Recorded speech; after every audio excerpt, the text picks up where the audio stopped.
Olá a todos, tudo bem? Prosseguindo com o assunto de escoamentos internos, nós vamos apresentar aqui algumas soluções analíticas para problemas práticos simplificados de escoamentos internos, incompressíveis laminares e em regime completamente desenvolvido. Os problemas envolvendo escoamentos turbulentos nós vamos tratar aí num próximo vídeo. De início, nós vamos analisar um problema clássico em mecânica dos fluidos para escoamento laminar e em regime completamente desenvolvido, que é o problema do escoamento entre duas placas planas e infinitas, com um movimento relativo entre elas. Nós vamos considerar que o escoamento ocorre numa única direção e ainda no plano XY, né? E além disso, nós vamos desprezar aí as variações de todas as propriedades do escoamento na direção Z. Nós vamos também assumir que a viscosidade μ e a massa específica, né, assim como qualquer outra propriedade que vier a surgir aí, elas são uniformes ao longo de todo o escoamento. Se nós considerarmos aí que x é a direção do escoamento, como o escoamento é plenamente desenvolvido e bidimensional, então não tem componente de velocidade na direção y e z, que são as componentes aí v e w, né? Essas componentes v e w, elas serão nulas. Para que nós possamos trabalhar aí com análise diferencial, nós vamos considerar um volume de controle diferencial. Esse volume de controle vai ter as dimensões na largura como dx, né? Na direção y, que é a altura, vai ser dy, e a profundidade dele vai ser dz na direção z. Além disso, da equação de quantidade de movimento, a única parcela que interessa para a gente é a componente na direção x, conforme mostrado aí na tela. Bom, e nessa expressão nós podemos desprezar essas forças de corpo, já que a gravidade ela atua apenas na direção y, então esse FBX aí vai ser nulo, né? E como o regime é completamente desenvolvido e o escoamento ocorre apenas em x, é fácil notar aí que o fluxo de quantidade de movimento que entra na face esquerda do volume de controle, ele deve ser idêntico ao que sai na face direita. Logo, o fluxo líquido de quantidade de movimento ele é zero no volume de controle, ok? Como nós estamos trabalhando em regime permanente, o primeiro termo do lado direito da equação também deve ser zero, e a equação vai se reduzir a simplesmente que as forças de corpo na direção x, elas devem ser iguais a zero, ou seja, o somatório de forças em todas as direções x aí, da quantidade de movimento na direção x, ela tem que ser igual a zero, tudo bem? Essas forças vão ser produzidas pelas tensões atuantes sobre o volume de controle. Por exemplo, as tensões normais vão produzir forças normais nas faces direita e esquerda do volume de controle, e as tensões cisalhantes vão produzir forças de cisalhamento nas faces superior e inferior do volume de controle. Assumindo que a pressão e a tensão cisalhante elas estejam definidas no centro do volume de controle diferencial, nós podemos extrapolar o valor delas a partir do centro até as faces do volume de controle, utilizando aí uma expansão em série de Taylor. Tudo bem? Procedendo com a expansão, a força devido à pressão na face esquerda, ela vai ser dada aí por uma força diferencial na face esquerda, né, DFE, que é igual a P menos ΔP ΔX vezes dx sobre 2, que é a distância aí da variação que a gente está analisando, vezes o quê? Vezes a área na face esquerda. E na face direita nós vamos ter algo similar, né? Que vai ser um DFD, que é igual a menos P mais ΔP ΔX dx sobre 2 vezes dy dz. Notem o sinal de menos, uma vez que essa força ela vai agir aí na direção contrária do eixo x. O tratamento para as tensões cisalhantes vai ser feito de maneira semelhante, né? Então, a força devida à tensão cisalhante na parte inferior do volume de controle diferencial vai ser aí dFB igual a menos tal na face y direção x, menos a variação de tal yx na direção y, vezes a distância, né, do centro até a face inferior do volume de controle diferencial, que é dy sobre 2. E essa tensão vezes a área aí dx dz para resultar a força da tensão cisalhante na direção contrária ao eixo x, por isso do sinal menos na frente. Na parede superior do volume de controle, nós vamos ter uma força devido à tensão cisalhante similar, né? Só que sem o sinal, então vai ficar aqui dFc vai ser igual a tal yx mais a variação de tal yx com y vezes dy sobre 2 vezes a área dx dz. Da equação de quantidade de movimento, nós vimos que o somatório de forças deve ser igual a zero. Então, somando essas parcelas que a gente acabou de avaliar, nós vamos ver aí que d tal yx, dy, tem que ser igual a del p, del x. Notem que eu coloquei aí d tal dy, porque essa derivada total, né? Uma vez que tal, né, que a tensão cisalhante vai variar apenas na direção y. Uma vez que a única velocidade que existe é a velocidade na direção x. Ok?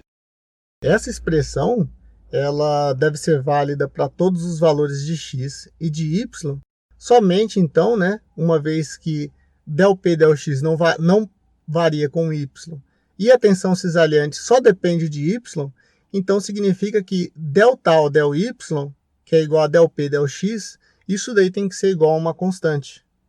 Nesse caso, nós podemos integrar a equação.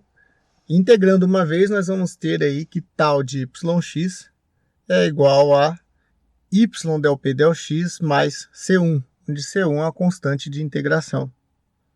Além disso, dessa expressão nós vemos que a tensão cisalhante ela varia linearmente na direção y. Como isso é um fluido newtoniano, nós vimos que a tensão cisalhante com fluido newtoniano fica tal yx, que é igual a μ du dy. Então a gente pode integrar novamente essa expressão e chegar aí numa equação para componente de velocidade na direção x, u, que é igual a 1 sobre 2μ, del p del x vezes y ao quadrado, mais C1y sobre μ, mais C2. Agora, né, a única forma que a gente tem de avaliar essas constantes C1 e C2, nessa última equação, é a partir do último recurso que nos sobrou, que são as condições de contorno do problema.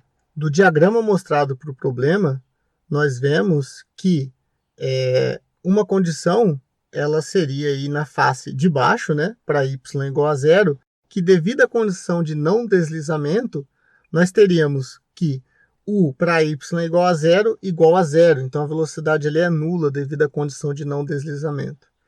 Uma segunda condição seria que, também devido à condição de não deslizamento, em y igual a A, né?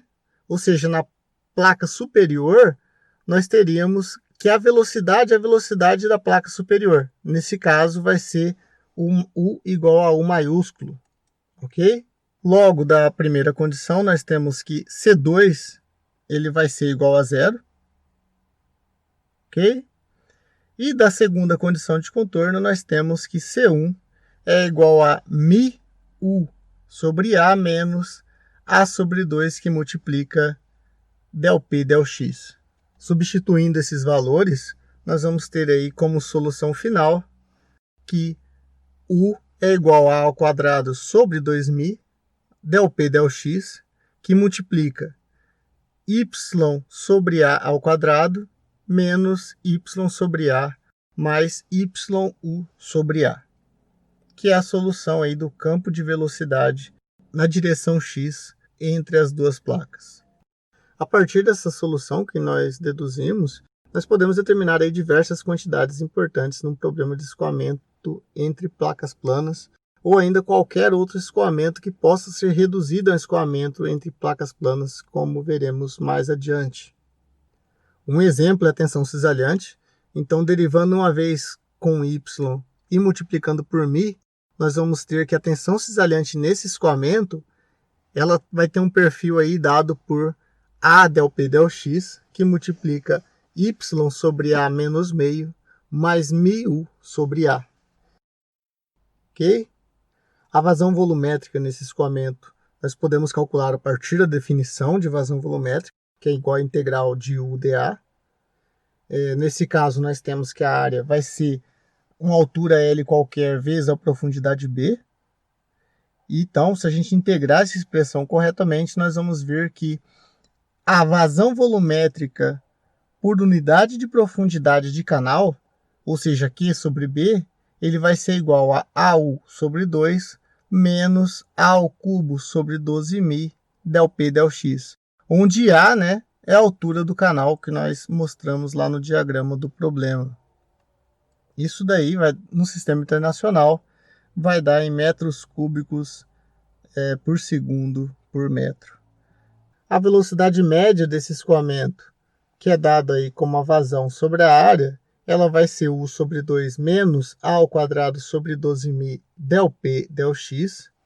E ainda, se derivarmos aí, igualarmos o valor da derivada a zero, nós podemos encontrar, né, determinar o ponto de máxima velocidade nesse escoamento.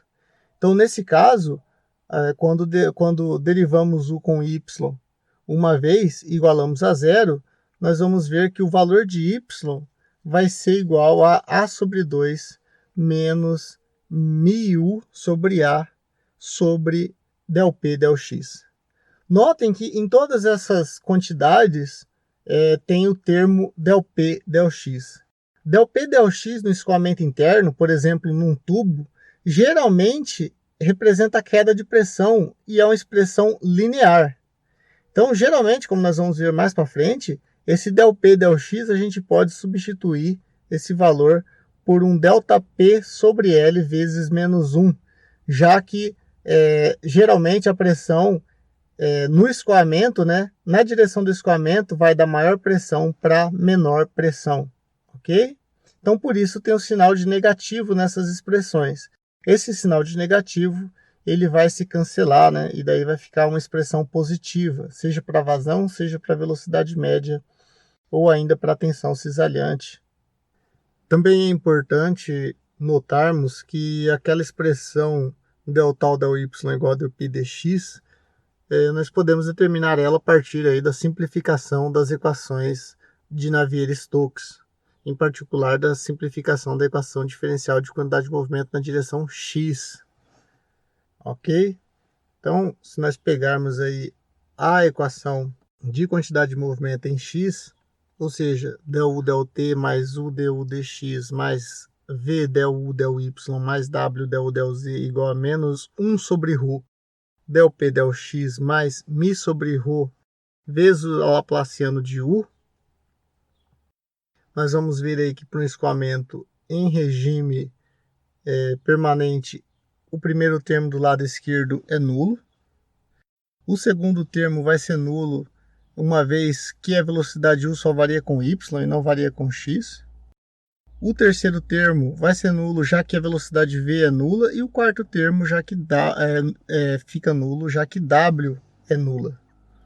Do lado esquerdo da equação, nós vamos ter os termos del 2U, del x2 nulos, nulo porque U não varia com X. E del 2U, del Z2 também nulo, já que U não varia com Z, ok? Então, daí simplificando, nós vamos ter que μ del 2U del y2 igual a del P del X, que é a expressão que a gente tinha chegado anteriormente utilizando o volume de controle diferencial. E o processo de integração continua o mesmo, ok? A solução que nós conseguimos aí para esse problema de escoamento entre placas planas serve para duas placas de dimensões muito maior que o espaçamento entre elas, ok? Então, seja aí uma placa L por H, desde que L e H sejam muito maiores do que uma altura epsilon entre elas, então você pode aplicar essa solução. Além disso, né, ela também pode ser aplicada em problemas com curvatura desprezível. Por exemplo, se a gente estivesse analisando o escoamento na folga de um pistão hidráulico, com ou sem movimento do pistão hidráulico, ok? Nesse caso, o diâmetro do pistão ele é muitas ordens de grandeza maior do que a folga entre o pistão e a camisa. Então, a curvatura ali é praticamente desprezível e logo nós podemos tratar o problema como se fosse um escoamento aí entre placas paralelas, tudo bem? Que é o exercício aí que a gente vai apresentar no próximo vídeo. Por esse vídeo era isso. Eu espero que vocês tenham entendido a dedução da equação e todas também as simplificações que nós utilizamos. Lembrando aí que nós preferimos o caminho de utilizar um volume de controle diferencial à simplificação das equações de Navier-Stokes, porque mais para frente isso vai ajudar a gente na parte de CFD. Tudo bem? Então, até a próxima.